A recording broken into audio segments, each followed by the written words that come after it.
में दिसंबर की तेज ठंडी सुबह थी। मिश्रा परिवार की रसोई में अभी तक चूल्हे या गैस की आवाज नहीं आई थी। पूरा घर रजाइयों में दुबका पड़ा था।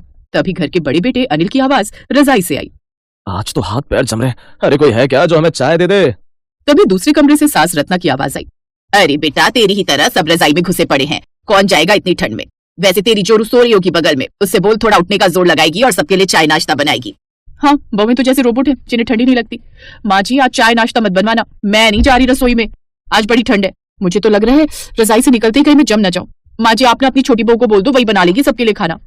उसी वक्त छोटी बहू शिखा ने भी कमरे से आवाज दी। अच्छा, छोटी बहू लोहे की बनी है क्या? मैं अभी बाहर नहीं आ रही। बाहर का नल देखना, ऐसा लग रहा है जैसे बर्फ जम गई है। हाथ धो तो हाथ सुन्न हो जाए। हे भगवान, रसोई कौन संभालेगा? घर में 6 लोग और उठने वाला कोई नहीं। माँ जी मैं उठ जाऊंगी लेकिन आधे घंटे बाद। अब सास खुद ही गुस्से में पैर पटकते हुए बोली। हे भगवान, घर को होटल समझ रखा इन बहुओं ने। तभी अचानक से रसोई से ठक ठक की आवाज आई, जिसे सुनकर सभी चौंक गए। हैं? कौन है रसोई में? अब सास खुद ही किचन में गई, लेकिन वहां का हाल देखकर हैरान रह गई। हाय राम, रसोई शिमला बनी पड़ी है। तभी सास गैस जलाने की कोशिश करती है। अरे ये क्या, ये सिलेंडर भी लगता है खत्म हो गया। अरे ओ रजत, तूने सिलेंडर बुक नहीं करवाया था क्या? तभी छोटा बेटा रजाई से झांकते हुए अपने कमरे से बोला। ओ भूल गया माँ, आज चूल्हा जलाकर उसी से काम चला लीजिए। अरे जमाना जुगाड़ करता था मैं नहीं, मैं तो एलपीजी वाली औरत हूँ, मुझसे ये चूल्हा नहीं जलता। ये तो बस तुम्हारी दादी माँ का शौक था।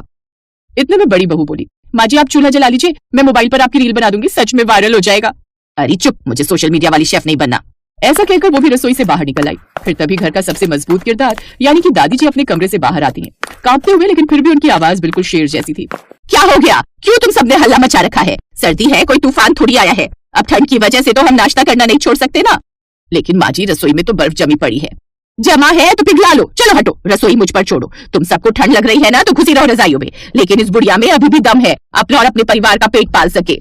उनकी आवाज से दोनों बहुएं भी बाहर आ गई। बाय गॉड, ये दादी माँ को भी चैन नहीं है। एक हम है जवान को जिनसे बिस्तर नहीं छोड़ा जाता, और एक ये है 80 साल की बूढ़ी दादी जिन्हें इस उम्र में भी चैन नहीं पड़ता। अब दादी सास ने लकड़ी का पुराना चूल्हा निकाला, जिसे देखकर सिया चौंक गई। दादी, ये अभी भी घर में? हाँ बहू, तुम लोगों के फैशन बदलते हैं पर हमारा जुगाड़ कभी आउट ऑफ फैशन नहीं होता। हमें तो आज भी यही चूल्हा भाता है, तेरी सास की तरह नहीं कि बस सिलेंडर के भरोसे ही बैठे रहे। कुछ भी मत बोलिए माँ जी, भूल गई आप जब मैं नई नई ब्याह कर आई थी तब आप इसी पर मुझसे खाना बनवाती थी। हाँ, क्योंकि इससे फालतू के सिलेंडर के पैसे भी बचते हैं और खाने में स्वाद भी आता है। लेकिन तुझे क्या, तुझे तो इन सबसे जैसे कोई फर्क ही नहीं पड़ता। अरे आप सब लड़िए मत, और आप ये बताइए दादी माँ कि आप ये चूल्हा जलाएंगी कैसे, क्योंकि छत पर रखी लकड़ियां तो गीली भी होंगी। अरे तू बस देखती जा, तुम्हारी दादी सास तुम्हारी सास की तरह निकम्मी नहीं है, बल्कि जुगाड़ एक्सपर्ट है। ये माँ जी तो बस मेरे पीछे ही पड़ी रहती हैं। रजत बेटा, तू छत से लकड़ियां उठा ला।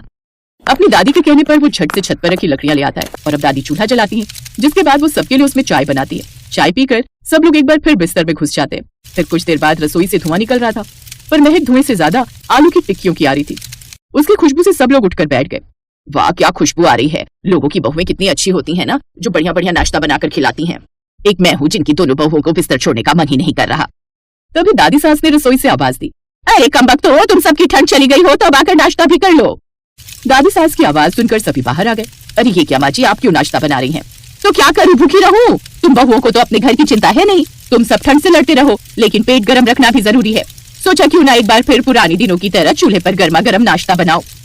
अरे वाह दादी, आप तो कमाल कर गई। भले ही हम सब ठंड से जमे पड़े हो, पर दादी का जज्बा नहीं जमता। दादी सर्दियों का क्लासिक नाश्ते की तैयारी कर रही थी, जिसमें आलू की चटपटी टिक्कियां, बेसन का मसालेदार चीला और साथ में गुड़ वाली चाय। दादी माँ, ये गुड़ वाली चाय क्यों? सर्दियों में मीठा पेट में आग जलाए रखता है। ये सब जो आज बनाए है ना, ये है सर्दियों का गर्मा गर्म नाश्ता। शिखा हंसते हुए बोली। अरे वाह दादी माँ, आप तो मास्टर शेफ निकली। मास्टर शेफ नहीं, मजबूर शेफ हो। जब बहुएं रजाई में मिल जाए ना तो बूढ़ों को ही चूल्हा जलाना पड़ता है। ये सुनकर दोनों बहुएं सिया और शिखा शर्मा गई। दादी माँ तो हमें ताने दे रही हैं, जो भी हो आज नाश्ता बनवा कर ही मानेंगी। चलो मदद करते हैं, वरना बाद में सब हमारे मत्थे आएगा। लो अब आ गई महारानियां, चलो आओ काम बांट लो। दादी हम आपकी बहुएं हैं, रानियां थोड़ी। अरे रानियां ही तो हो, लेकिन रजाई की जब देखो उसी में घुसी रहती हो। चलो अब काम करो। तभी सिया ने कहा। अरे ये क्या, नल में तो पानी नहीं आ रहा, लगता है आज नल जम गया है। अब तो घर का कोई काम नहीं हो पाएगा, बर्तन भी नहीं धुलेंगे। अरे वो काम चोर, अकल की दुश्मन। अब दादी नल जम गया तो पानी कैसे लाए? अरे उस नल के ऊपर गर्म पानी डालो ना, अपने आप ठीक हो जाएगा। सिया ने झट से गर्म पानी किया और नल पर डाला। कुछ ही देर में नल चल पड़ा। देखा अकल की दुश्मन हो, अगर जुगाड़ का ज्ञान हो तो सर्दी भी हार जाती है। ये सुनकर तीनों सास बहू एक दूसरे को देखने लगी। फिर धीरे धीरे रसोई में टिक्कियों की खुशबू, चीले की महक और गुड़ की चाय की सौंधी सुगंध फैल रही थी। रसोई की खुशबू बाहर तक फैल गई थी।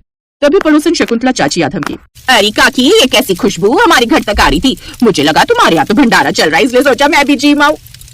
हाँ चाची आप भी आ जाइए, आज दादी माँ ने खास नाश्ता बनाया है। अच्छा तो रजाई की बहू ने दादी को काम पर लगा दिया। सिया और शिखा का चेहरा लाल हो गया। दादी माँ और सासू माँ क्या कम थी जो पड़ोस की आंटियां भी बहू को ताना मारेंगी। आखिरकार दादी ने सबको गर्मा गर्म टिक्कियां परोसी। चीला चटनी दही और गुड़ की चाय के साथ साथ पूरा घर नाश्ते पर टूट पड़ा। वाह दादी माँ, पुराने दिन याद आ गए जब बचपन में आप कभी कभी हमें सर्दियों में ये गर्मा गर्म नाश्ता बनाकर खिलाती थी। हाँ, लेकिन आज भी आपके हाथों में वही स्वाद है। सच कहूं दादी, आपके हाथ की टिक्की का स्वाद किसी होटल में नहीं मिलता। हाँ दादी माँ, आप रोज ऐसा नाश्ता बनाएंगी? चुप कर, अपनी बूढ़ी दादी सास से ऐसे बोलते हुए जुबान खिसे थारी। तुम मजे से रजाई में घुसी रहो और ये बुढ़िया काम करे। मैं तो बस तुम सबको सर्दियों का गर्मा गर्म नाश्ता खिलाना चाहती थी। दादी हम तो मजाक कर रहे थे, लेकिन आज आपने रसोई ही नहीं दिल भी गर्म कर दिया। बहुओं, घर तभी घर होता है जब रसोई से धुआं नहीं खुशबू उठे, और वो खुशबू मिलजुल कर बनाए गए खाने की होती है।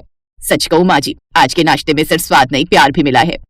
दादी ने प्यार से कहा, बहुओं सर्दियां सिर्फ कंबल में छुपने के लिए नहीं होती, घर को, रिश्तों को और दिलों को गर्म रखने के लिए भी होती हैं। पूरा घर मुस्कुराया। रसोई की गर्माहट ने सबके मन की ठंड मिटा दी।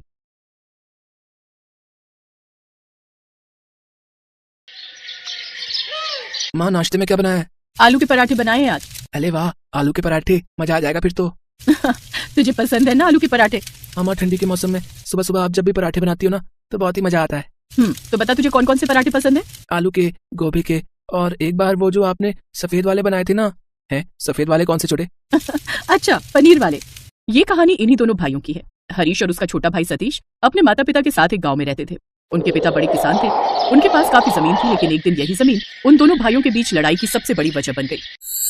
अरे ये तो बता दे कि पराठा कैसा बना है हरीश, बस खाए ही जा रहा है। हाँ अच्छा बना है। क्या बात है बेटा, देख रही हूँ तेरा मन कहीं और है। क्या सोच रहा है? इतना गुस्सा गुस्सा सा क्यों है? देखो माँ, मैं साफ साफ कह देता हूँ, सड़क किनारे वाला खेत तो मैं ही लूंगा। भैया ने ये कैसे मान लिया कि वो खेत उनका है? अरे पर उसके बदले में तुझे वो बड़ा वाला खेत तो दे रही हूँ ना। रहने दो माँ, अगर छोटे को वो सड़क वाला खेती चाहिए तो दे दो उसे ही। और तू क्या लेगा फिर? मुझे जमीन और संपत्ति का कोई लालच नहीं माँ। लालच जैसी कोई बात नहीं है भैया, मैं अपना हक मांग रहा हूँ। माना कि पिताजी के जाने के बाद आपने घर की सारी जिम्मेदारी उठाई है, लेकिन इसका मतलब ये नहीं है कि आप अकेले ही सारी संपत्ति के मालिक हैं। ये क्या बात है सतीश? कम से कम पराठे तो चैन से खा ले, फिर करते रहना बंटवारे की बात। वैसे भी अभी मैं जिंदा हूँ, जब मर जाऊँ तो इस घर के बीच में दीवार खड़ी कर लेना, समझे? माँ, सतीश की आंखों के सामने उसका पूरा बचपन एक बार में ही गुजर गया। उसे वो सड़क किनारे वाला खेत तो मिल गया था, लेकिन वो अपने बड़े भाई का प्यार खो बैठा था। तभी अपनी छत पर हरीश टहलने के लिए आया। वो सर्दी की सुबह थी। हरीश ने सतीश को देखा, 2 सेकंड नजरें मिलाई और फिर दूसरी तरफ मुंह करके टहलने लगा। सतीश भी हरीश को देखकर कुछ नहीं बोला। कुछ देर बाद हरीश के घर के नीचे से उसकी बहू हर्षिता ने उसे आवाज लगाई, पापा जी जल्दी नीचे आ जाओ, पराठे बन गए, ठंडे हो जाएंगे। हर्षिता की बात सुनकर हरीश सीढ़ियों की तरफ बढ़ने लगा। तभी उसने एक नजर फिर सतीश को देखा, जो नजरें झुकाए बैठा था, पर हरीश ने उससे कुछ नहीं कहा और फिर वो नीचे आ गया। कहाँ चले गए थे आप पापा जी? देखिए ना पराठे ठंडे हो रहे हैं। कहीं नहीं बेटा, वो ऐसे ही छत पर जरा टहलने गया था। कितनी ठंड है और आप ऊपर ठंड में टहलने चले जाते हो, बीमार पड़ जाएंगे। यहाँ बैठे मैं पराठे लेकर आती हूँ, साथ में दही लेकर आऊँ? नहीं, पराठे के साथ सिर्फ चाय दे दो। सिर्फ चाय क्यों? पता है, जब मेरी माँ पराठे बनाती थी ना तो हम दोनों भाई, मेरा मतलब हम सब चाय के साथ ही पराठे खाते थे। फिर शाम को जब हर्षिता अपने पति हिमांशु के साथ बैठी थी, सुनिए आज मुझे सब जानना है। क्या जानना चाहती हो? यही कि पापा जी और चाचा जी आपस में कभी बात क्यों नहीं करते? हम उनके घर क्यों नहीं जाते और वो हमारे घर क्यों नहीं आते? आप हमेशा टाल देते हो, पर आज मुझे सब जानना है कि आखिर ऐसी क्या बात हो गई दोनों भाइयों के बीच। अच्छा बाबा धीरे बोलो, सब बताता हूँ। उस दिन हिमांशु ने हर्षिता को सारी बात बता दी। सारी कहानी जानने के बाद हर्षिता दुखी हो गई और वो सोचने लगी कि कैसे दोनों परिवारों को एक किया जाए। सुनो, आपसे जरा एक काम है। हाँ क्या हुआ बताओ। मुझे ना वो दादी वाला चूल्हा चाहिए। हंस क्यों रहे हो?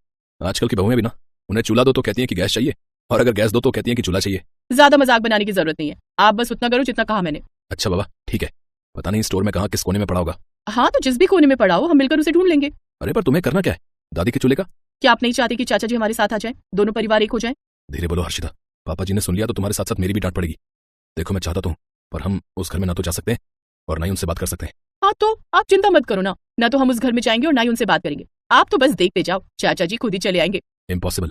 हिमांशु की बात सुनकर हर्षिता मुस्कुरा दी और फिर अगली सुबह उसने अपनी दादी सास की वही साड़ी और स्वेटर पहना जो वो अक्सर पहना करती थी। उसके बाद उसने छत पर चूल्हा चलाया और गर्मा गर्म पराठे बनाने लगी। तभी बगल की छत में सतीश टहलने आया। गजब की सर्दी पड़ रही थी तो उसके हाथ में एक चाय का कप भी था। फिर उसकी नजर जैसे ही हर्षिता पर पड़ी, उसके हाथ से वो चाय का कप छूटकर नीचे गिर गया और टूट गया। उसे हर्षिता में अपनी माँ नजर आ रही थी। जैसे ही हर्षिता ने देखा कि उसके चाचा ससुर उसे ही देख रहे, तभी उसने जोर से आवाज लगाई, सभी लोग आ जाओ भाई, गर्मा गर्म पराठे बन रहे हैं, चाय के साथ बढ़िया पराठे खा लो। देखो तो कितनी बढ़िया खुशबू आ रही है, जो पहले आएगा वो पहले खाएगा। हर्षिता की बात सुनकर नीचे खड़ा हरीश भी हैरान था। उसे कुछ समझ नहीं आ रहा था कि हर्षिता कैसी बातें कर रही है, पर हिमांशु पास खड़ा मुस्कुरा रहा था। हिमांशु ने अपने पापा को छत पर चलने के लिए कहा। उधर दूसरी तरफ ना चाहते हुए भी सतीश के कदम अपने आप ही हर्षिता और उसके चूल्हे की तरफ चल पड़े। एक पराठा मिलेगा बेटी? हाँ छोटे पापा, जरूर। पनीर का पराठा बनाया है, आपको पसंद है ना? इतना सुनते ही सतीश ने झट से पराठे का निवाला खाया और फूट फूट कर रोने लगा। ये सब देखकर पीछे खड़ा हरीश हैरान था। वो तुरंत सतीश के पास आया और रोते हुए बोला, कैसा लगा छोटे, पनीर का पराठा? अगले ही पल हरीश किसी छोटे बच्चे की तरह अपने भाई के गले लग गया। Best buddies. Hello friends. Thanks for watching this video. अगर आपको ये वीडियो पसंद आया है तो प्लीज लाइक, सब्सक्राइब, कमेंट्स करें इस वीडियो पर और हाँ, शेयर करना भी ना भूलें। और भी मजेदार वीडियो देखने के लिए नीचे दिए गए बेल आइकॉन को दबाएं। देखते रहिए बेस्ट बडीज।